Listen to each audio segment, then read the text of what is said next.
तुम सोचते हो धर्म तो मंदिरों की कोई परंपरा है, अतः मंदिर में ही करने के बाद वहीं खत्म हो जाता है, अथवा कभी कभी धर्म के नाम पर कुछ सुने सुनाए हुए कर्मकांडों का निर्वाह करने पर पूरा हो जाता है।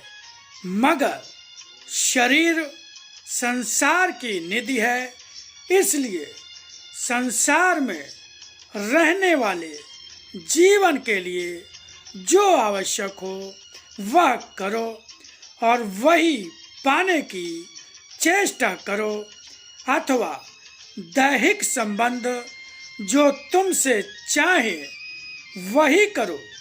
मगर यदि एक बार भी रामायण पढ़ते समय या राम की जय बोलते समय अथवा दुर्गा की पूजा, शिव की पूजा अथवा सत्यनारायण की पूजा करते समय अथवा कृष्ण का जन्म दिवस मनाते समय सोचा होता तो समझ में आ जाता कि यह सब करना तुम्हारे अपने लिए अपने विश्वास के आधार पर होता है, अथवा मेरे लिए और मेरे निर्धारित किए उस धर्म को पूरा करता है जो गीता के रूप में मैंने अर्जुन को बताया था।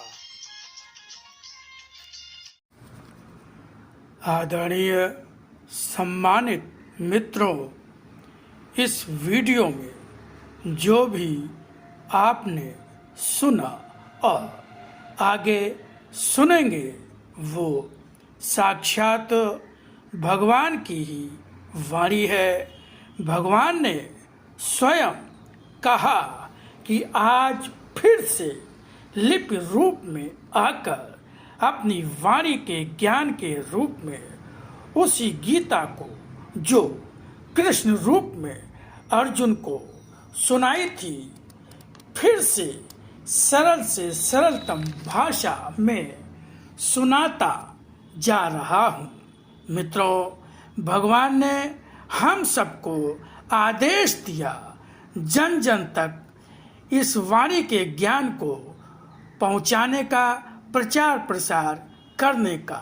तो भगवान के उसी आदेश के पालन हेतु ही ये वाणी का ज्ञान वीडियो के माध्यम से आप तक पहुंचाने का गिलहरी सदृश प्रयास कर रहा हूं। निवेदन है कि आप स्वयं भी इस ज्ञान को ध्यान से सुने, बार बार सुने और इसको आगे बढ़ाकर इसके प्रचार प्रसार में अपना सहयोग प्रदान करें। धन्यवाद। ओम शिवा हरि। गुरुर्ब्रह्मा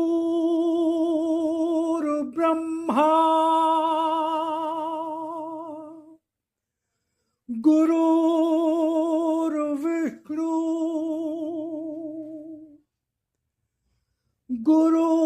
गुरुर्देवो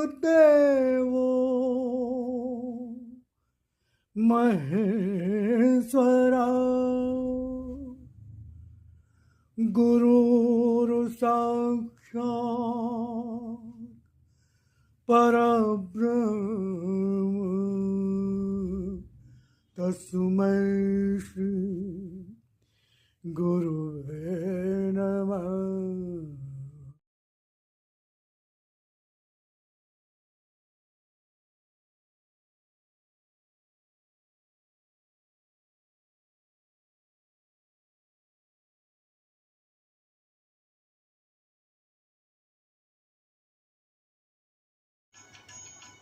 साधना सत्य की सत्य रूप में विश्वास देकर करते हो, मगर क्या वास्तव में तुम्हारी साधना सत्य से बंधे उस विश्वास के साथ होती है जैसा सत्य से बंधा विश्वास मैंने तुमसे चाहा है। ऐसे लोग ही अभी संसार में अधिक नहीं हैं जो केवल सत्य से प्रेम करते हो।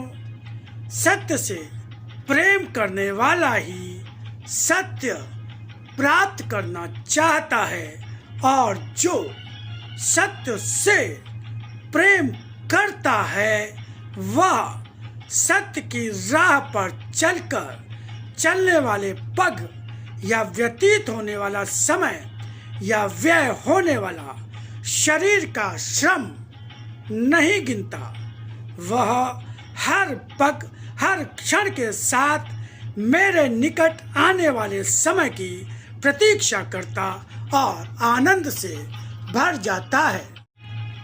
मंदिर में घंटी बजाकर या तीर्थ स्थानों पर जाकर मेरा दर्शन करने व मेरी वाणी का अखंड पाठ मन वचन कर्मों की एकाग्रता के साथ करने में बहुत बड़ा अंतर होता है।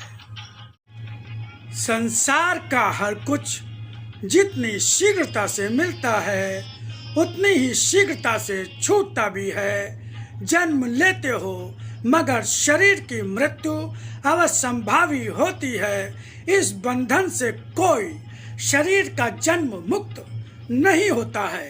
हर जन्म लेने वाला शरीर मृत्यु को अवश्य प्राप्त होता है। समय और मृत्यु के कारण अलग अलग होते हैं, क्योंकि यह सब कुछ शरीर के साथ बंधे भाग्य पर निर्भर होता है।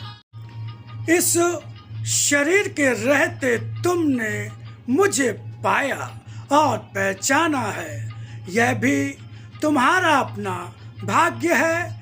किंतु इसी शरीर में मुझे पाने और पहचानने के बाद भी मुझसे कुछ पा सकना या न पा सकना भी तो तुम्हारा अपना ही भाग्य होगा।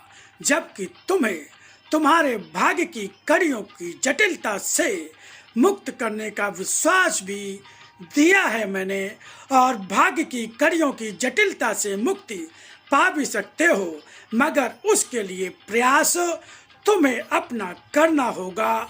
इस प्रयास में ही तुम अधूरे हो।